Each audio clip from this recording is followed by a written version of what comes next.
Sarah Mitchell thought spending her last $100 just on an abandoned house was the only way to keep her 8-year-old son from sleeping in the back seat of their old car. She expected broken windows, a leaking roof, and years of hard work. What she never expected was a hidden room sealed behind a wall for more than 50 years. Inside waited a mother's final plea, a forgotten child's bedroom, and a secret powerful enough to expose a crime an entire town had spent decades trying to erase. This isn't just the story of a cheap house. It's the story of two mothers, separated by 50 years, but bound together by one promise: to protect their children, no matter the cost. Before we begin, let me know where you're watching from, and if this story touches your heart, please subscribe so you won't miss more unforgettable stories like this one. 3 days. That was all Sarah Mitchell had left before she and her 8-year-old son would lose the only place they had called home. Every morning, long before the sun climbed over the rooftops of the small Oregon town where they lived, Sarah was already awake. She would quietly slip out of bed, careful not to wake Noah, and leave a handwritten note beside his breakfast. "I'll be home before dinner. Be good for Mrs. Carter. Love you more than anything. Mom." She worked the breakfast shift at a neighborhood diner, serving coffee with a tired smile to people who never imagined the waitress refilling their cups was wondering whether she and her son would soon be sleeping in their old sedan. When her shift ended, there was barely enough time to grab a sandwich before heading to her second job, cleaning office buildings long after everyone else had gone home. She wasn't afraid of hard work. She had been working hard her entire life. What frightened her was realizing that hard work was no longer enough. 2 years earlier, cancer had stolen her husband, Daniel. He hadn't left behind money, insurance, or a paid-off house. He had left behind memories. An old wedding ring Sarah could never bring herself to sell, and a little boy who still whispered "Good night, Dad," every evening before falling asleep.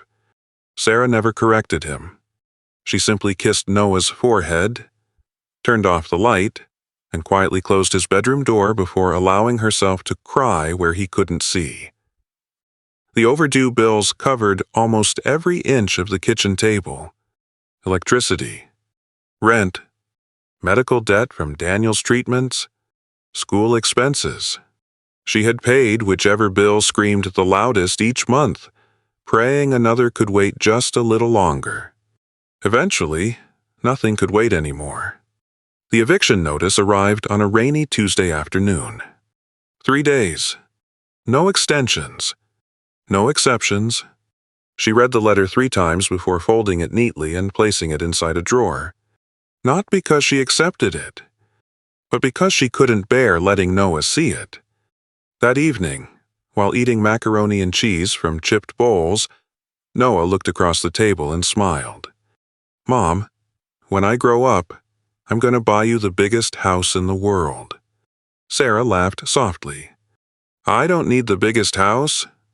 What kind do you want?" She reached across the table and squeezed his small hand. "Just one that's filled with love." Noah nodded seriously, as though making a promise only children know how to keep. Later that night, after she tucked him into bed beneath the faded blue blanket his father had once bought him, he looked up at her with sleepy eyes. "Mom?" "Yes, sweetheart." "We're not going to lose our home, are we?" For a brief second, Sarah forgot how to breathe. Every instinct told her to tell the truth. But mothers carry a different kind of courage, the kind that smiles while breaking apart inside. She brushed a strand of hair away from Noah's forehead and whispered, "No, sweetheart. As long as we're together, we'll always have a home." Only after his breathing became slow and peaceful did Sarah walk into the tiny bathroom, lock the door behind her, slide down against the cold tile wall, and bury her face in her hands. She cried without making a sound, because some tears belong only to a mother. The following morning, with her heart heavier than she could explain, Sarah called Mrs. Carter, the elderly widow who often watched Noah after school, and asked if she could keep him for a few extra hours. "I just need to clear my head," Sarah said. Mrs. Carter heard the exhaustion in her voice but asked no questions. Sometimes kindness looks like silence. Sarah climbed into her aging car and began driving with no destination in mind. The farther she traveled from the city, the quieter the world became. Concrete slowly gave way to towering pine trees. The noise inside her mind softened beneath the whisper of the wind. She wasn't searching for answers. She wasn't expecting a miracle. She simply needed one place where fear couldn't reach her. If only for a little while. She had no way of knowing that before the day was over, one forgotten house deep in the forest would change not only her life, but the lives of people who had been waiting for justice for more than half a century. Sarah drove for nearly 2 hours before she finally pulled her aging sedan onto the shoulder of a quiet country road. She hadn't planned to come here.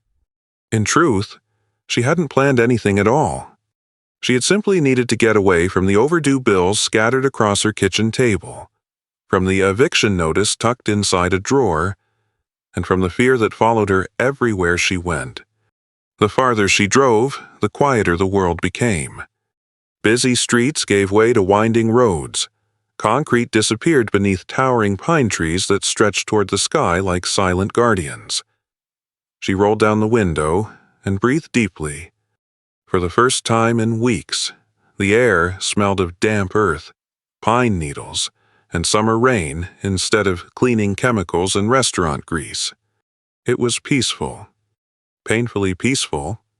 She parked beside an old hiking trail and started walking, hoping that movement might somehow quiet the storm inside her mind. The forest welcomed her with birdsong and the gentle whisper of wind through the branches.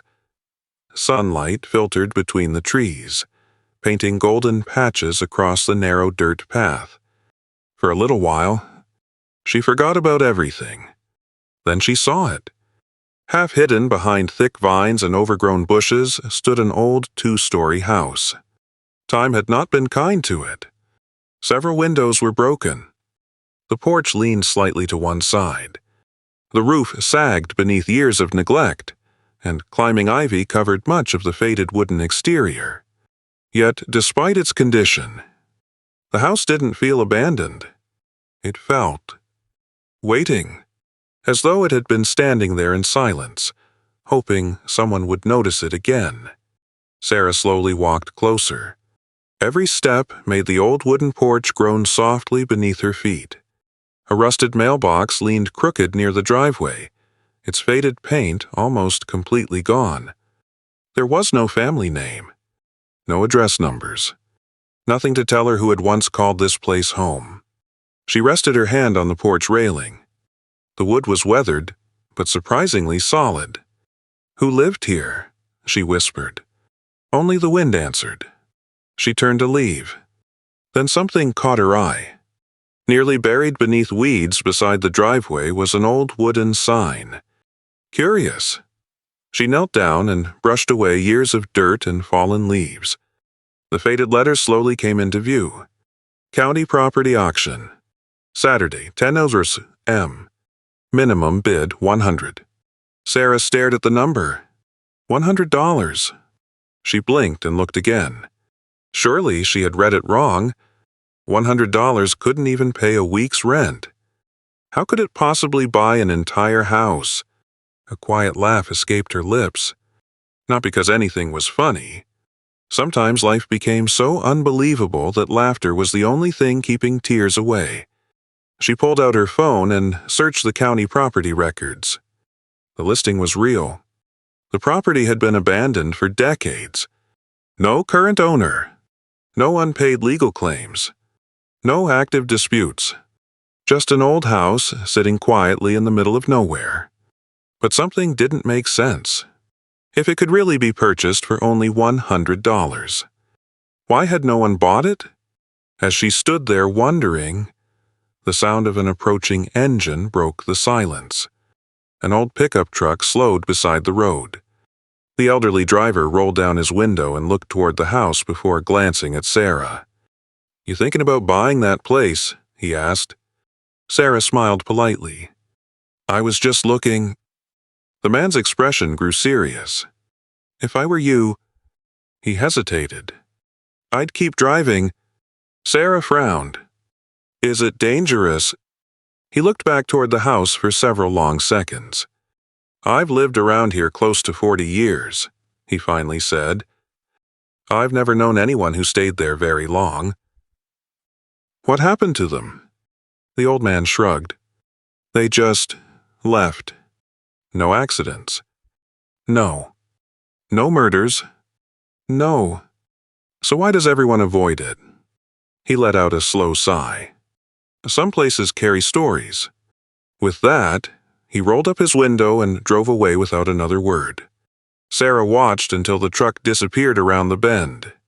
His warning should have frightened her. Instead, it awakened something she hadn't felt in a very long time. Curiosity. That evening, after picking Noah up from Mrs. Carter's house and putting him to bed, Sarah opened her laptop. She searched every public record she could find. Nothing. No photographs. No detailed ownership history. No newspaper articles. No record of a fire. No record of a foreclosure. Almost nothing. It was as though the house had simply vanished from history. She tried different searches. Still nothing. She leaned back in her chair, staring at the screen. That wasn't normal. Every old house left behind some kind of paper trail. This one had almost none. Her eyes drifted toward the kitchen drawer. She pulled out the eviction notice. 3 days. Then she opened the small envelope that held everything she had managed to save after months of working 2 jobs. $126. That was all. Her entire future, folded into a handful of worn bills. She closed her eyes. If she somehow paid another month's rent, she would only be delaying the inevitable. Nothing would truly change. But if she could buy that house, if she could repair it little by little, if she could build a real home with her own hands, maybe Noah would never have to wonder again where they would sleep. It sounded impossible. It sounded reckless. It sounded like the kind of decision people made only after every other door had closed. She looked toward Noah's bedroom. Through the cracked door, she could hear his tiny voice whispering goodnight to the framed photograph of his father. Sarah felt her heart tighten. Then, almost without realizing she had spoken aloud, she whispered, "I have nothing left to lose." The following Saturday morning, she stood outside the county courthouse with fewer than a dozen strangers, holding the small envelope that contained nearly every dollar she owned. She wasn't there looking for a bargain. She wasn't chasing a mystery. She was there for one reason: to give her little boy a place he could finally call home. The auction lasted less than 10 minutes. There were only 9 people standing outside the county courthouse that Saturday morning, and most of them were local investors hoping to pick up small parcels of land. No one seemed interested in the abandoned house deep in the forest. When the property was announced, the auctioneer looked around the small crowd. Opening bid, $100. Silence. He waited a few seconds. "Do I hear 100? Sarah's heart pounded. She raised her hand. 100? A few people glanced at her before quickly looking away. The auctioneer nodded. $100. Any higher bids? Again. Silence. The elderly man she had met near the house a few days earlier stood near the back of the crowd. Their eyes met for only a moment. Instead of bidding, he simply lowered his head, almost as though he pitied her. The auctioneer lifted his gavel. Going once. Sarah could hear her own heartbeat. Going twice. She tightened her grip on the envelope in her hands. Sold? The sound of the gavel echoed across the courthouse steps. Just like that, Sarah Mitchell became the owner of a forgotten house that no one else wanted. As she signed the paperwork, the county clerk slid an old brass key across the counter. "I've worked here almost 20 years," she said with a polite smile. "I think this is the first time I've ever seen someone actually buy that property." Sarah smiled. "I guess everyone loves a bargain." The clerk hesitated for a second. "I'm not sure that's the reason." Before Sarah could ask what she meant, the woman excused herself to help another customer. It was another strange conversation. Another unfinished sentence. Another question without an answer. The drive back to the house felt completely different. For the first time in months, Sarah allowed herself to imagine a future. The roof would need replacing. Most of the windows were broken. The plumbing probably didn't work. There was no electricity. She knew all of that. But none of it mattered. For the first time since Daniel died, she wasn't thinking about what she had lost. She was thinking about what she might still build. When she unlocked the front door, it resisted before finally giving way with a long, tired creak. A cloud of dust drifted through the afternoon sunlight. The air smelled of old wood, damp walls, and decades of silence. No footsteps had echoed through these rooms in years. She walked slowly from room to room. The living room still held a stone fireplace coated in ash. An old rocking chair rested beside it, untouched. The kitchen cabinets hung crooked from rusted hinges. Several plates remained stacked neatly inside one cupboard, as though someone had expected to return the following day. Upstairs, 3 bedrooms overlooked the surrounding forest. One was completely empty. Another contained nothing more than a cracked dresser. The third still had faded floral wallpaper peeling away from the walls. Everything felt frozen in time. It was heartbreaking. But it also felt strangely peaceful. Sarah spent the next several hours opening windows, sweeping away leaves, and carrying broken furniture onto the porch. She wasn't trying to restore the entire house. She simply wanted to make one room safe enough for Noah. As evening approached, exhausted and covered in dust, she leaned a large wooden wardrobe away from the bedroom wall so she could clean behind it. It barely moved. She pushed harder. The heavy cabinet scraped slowly across the wooden floor. Then, she stopped. Something wasn't right. Behind the wardrobe wasn't a wall. It was another wooden door. Her pulse quickened. The door was narrow and almost perfectly hidden. The wardrobe hadn't simply been placed there. It had been positioned to conceal it. Completely. She stepped closer. There was no doorknob. Only a rusted iron latch secured by 2 old bolts. A thin layer of dust covered everything. No fingerprints. No fresh scratches.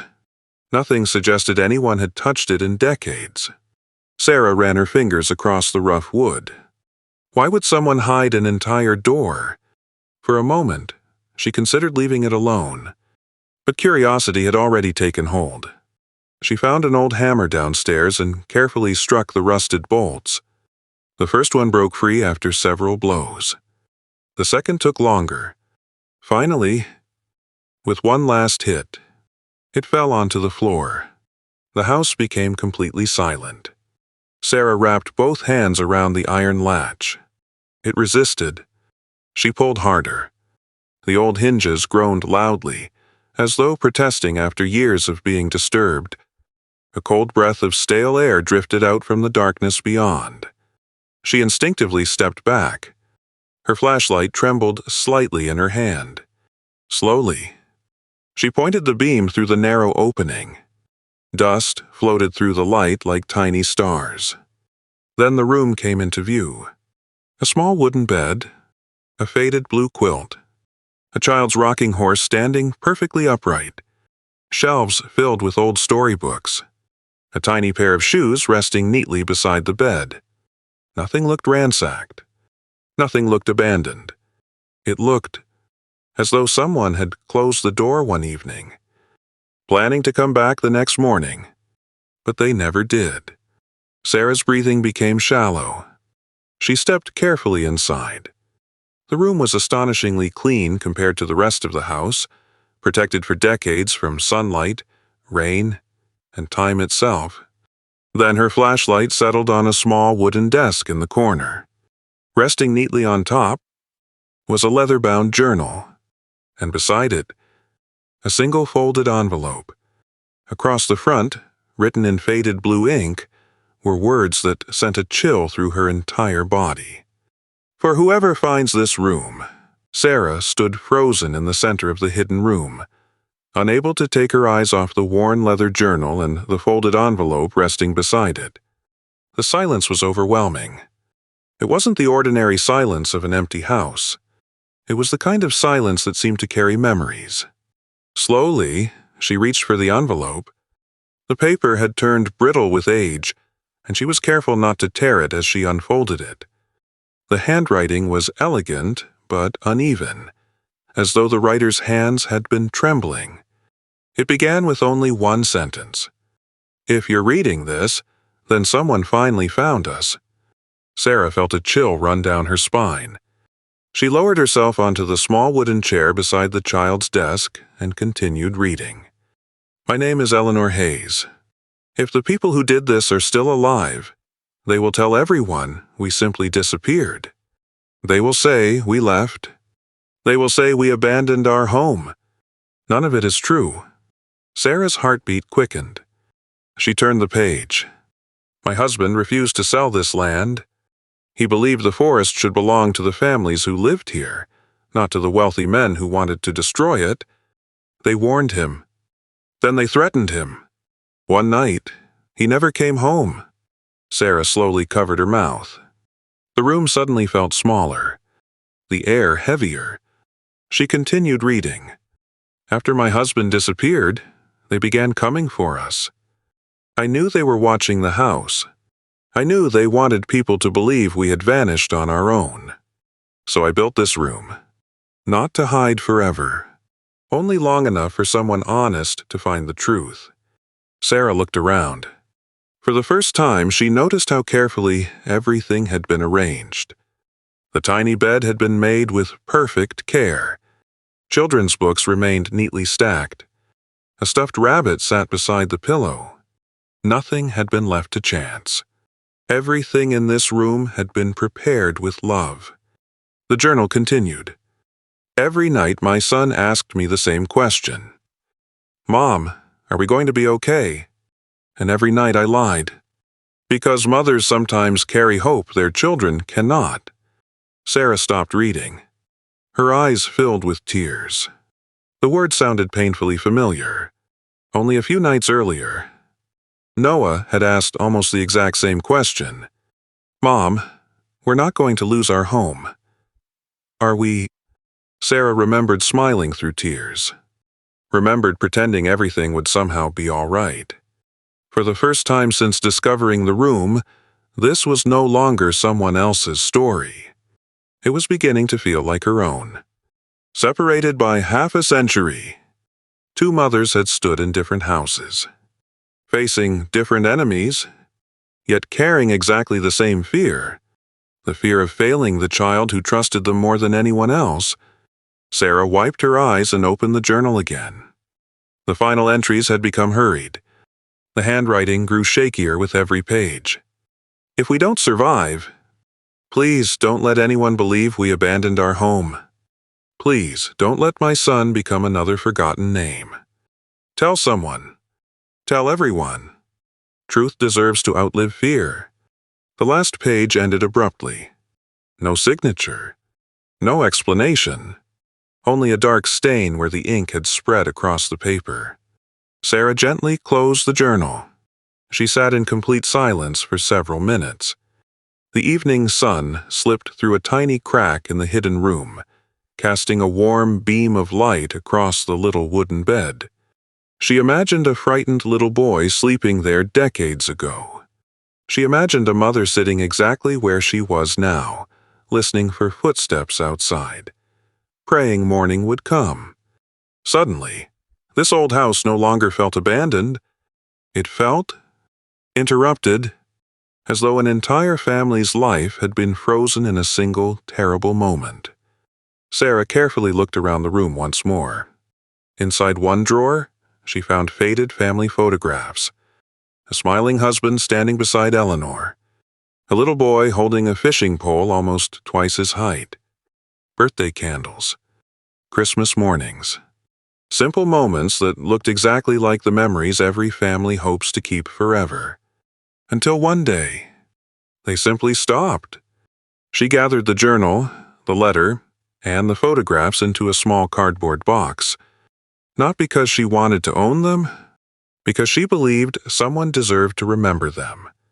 As she walked toward the hidden door, she looked back one last time.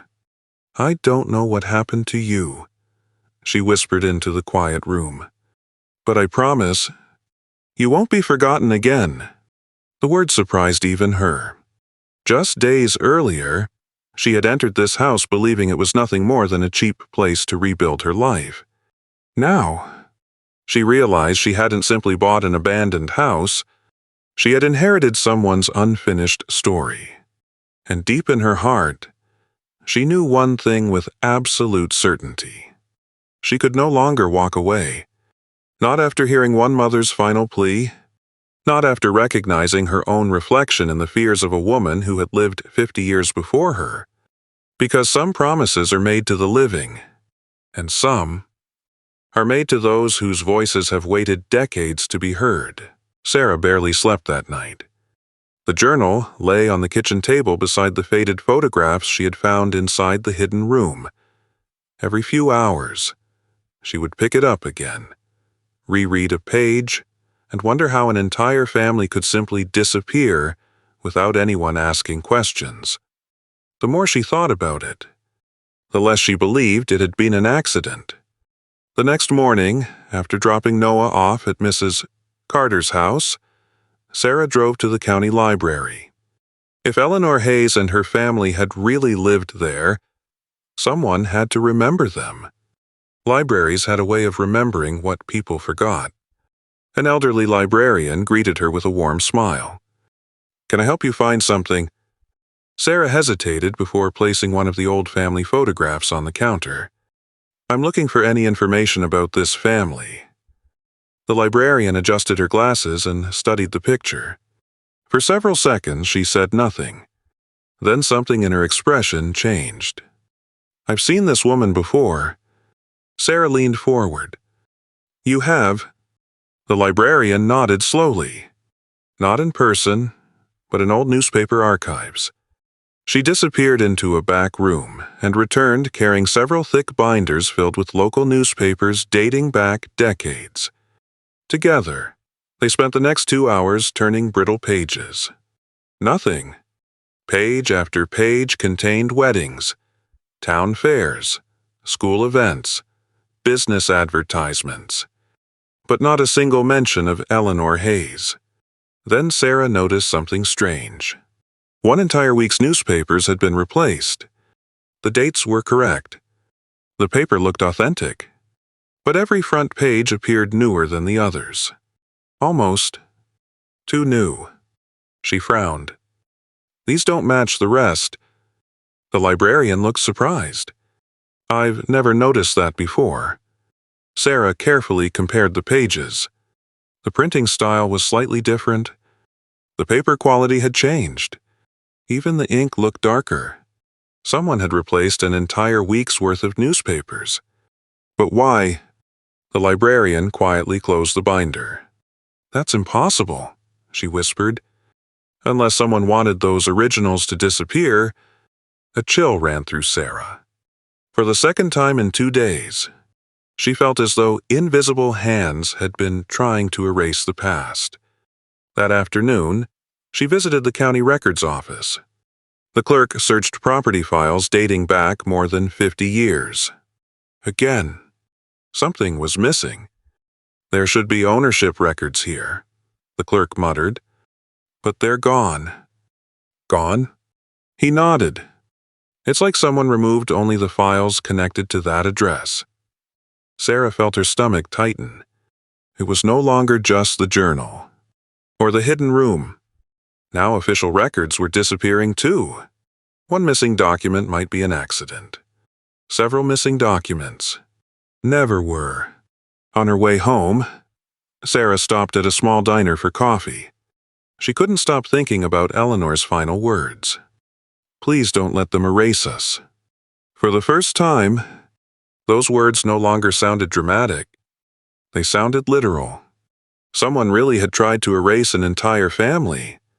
As she stirred her coffee absent-mindedly, an older man sitting in the next booth glanced toward the photograph lying beside her notebook. His face immediately lost its color. "Where did you get that picture?" Sarah looked up. It was inside the old house in Blackwood Forest. The man stared at her for several long seconds. "You bought that place?" She nodded. He looked around the diner before lowering his voice. "My father used to talk about that family." Sarah's heart skipped a beat. "What did he say?" "He told me never to ask questions." The man paused. "He said powerful people made sure everyone stayed quiet." Sarah leaned closer. "Who were they?" "I don't know. My father never gave names. He only said—" The man swallowed hard. "Yeah, that some people disappeared long before they were ever buried." The words hung heavily between them. Before Sarah could ask another question, the man stood up, left a few dollars on the table, and quietly walked out of the diner. She hurried outside. He was already gone. That evening, Sarah returned home with more questions than answers. Noah was sitting on the front porch, drawing pictures with colored pencils. "What are you making?" she asked. He smiled proudly and held up the paper. It showed the old house, except it wasn't broken anymore. Bright flowers surrounded the porch. Fresh paint covered the walls. Smoke rose from the chimney. And beside the front door stood 3 stick figures holding hands. One was Sarah. One was Noah.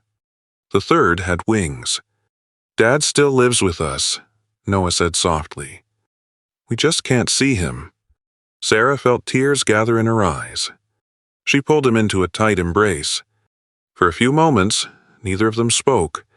As she looked toward the old house behind them, something inside her changed. Until now, she had believed her job was simply to rebuild a home. Now she understood it was something much bigger. She had been given 2 gifts: a place where Noah could finally belong, and the chance to finish a story another mother had never been allowed to tell.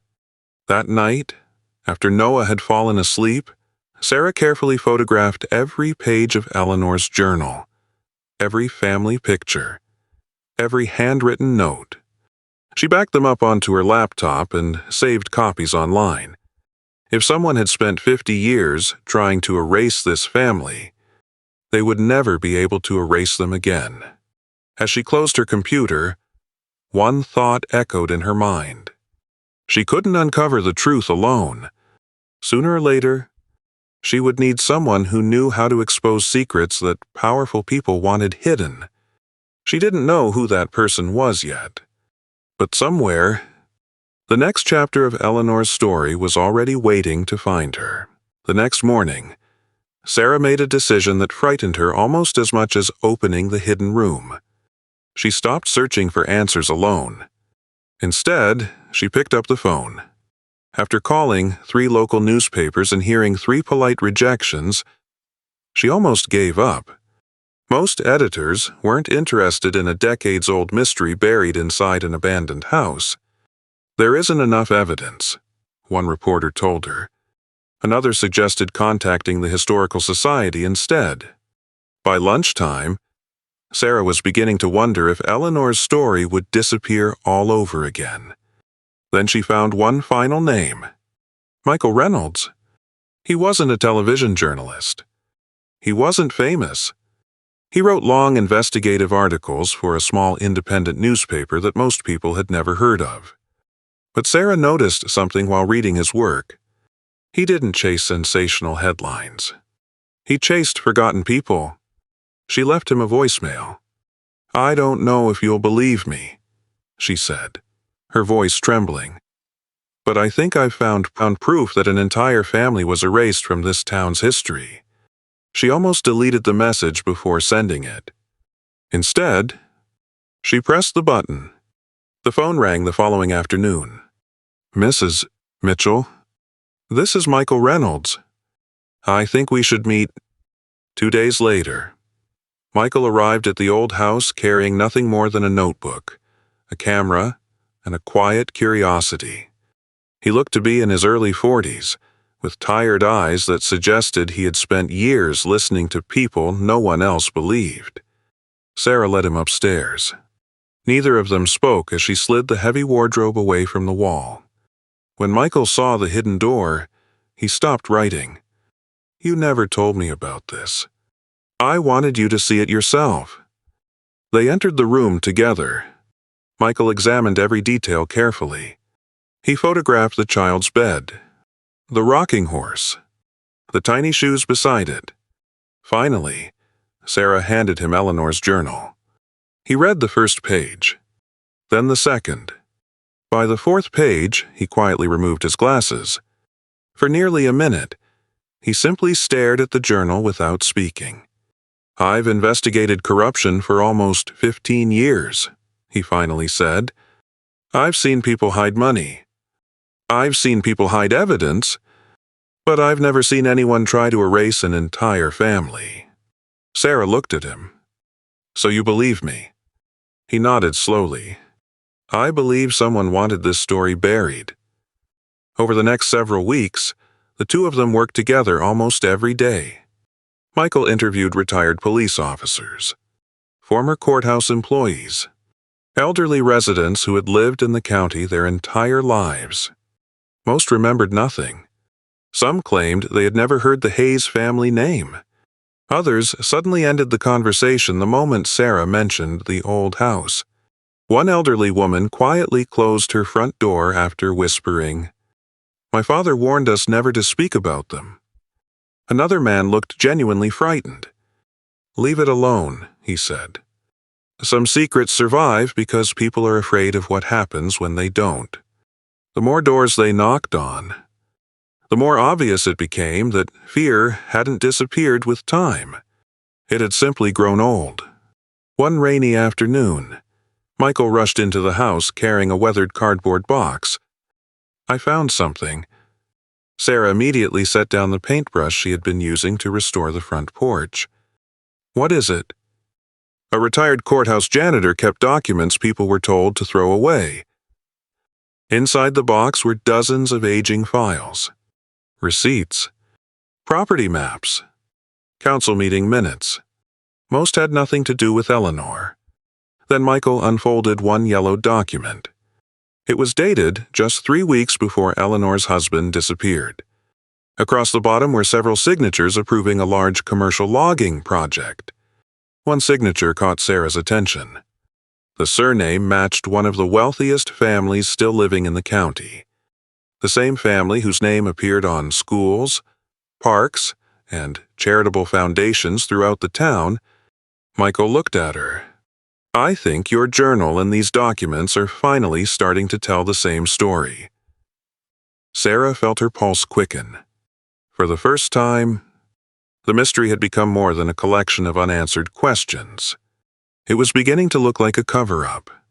That evening, Sarah sat on the front porch with Noah as the sun slowly disappeared behind the trees. He leaned against her shoulder. "Mom?" "Yes." "You're smiling more now." She laughed softly. "Am I?" He nodded. "You don't cry in the bathroom anymore." Sarah froze. She hadn't realized he knew. Children always know more than adults think.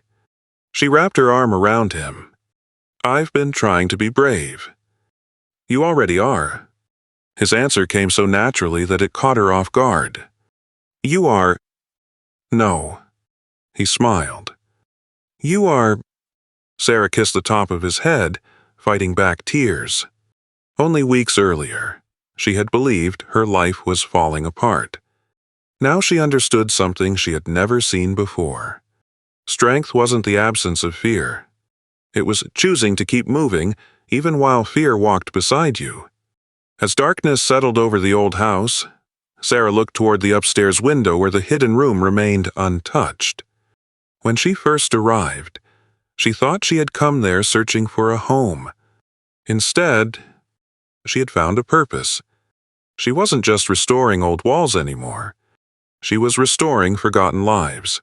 And for the first time since losing Daniel, she no longer felt like someone merely surviving each day. She felt like someone finally living again. Nearly 6 months after Sarah first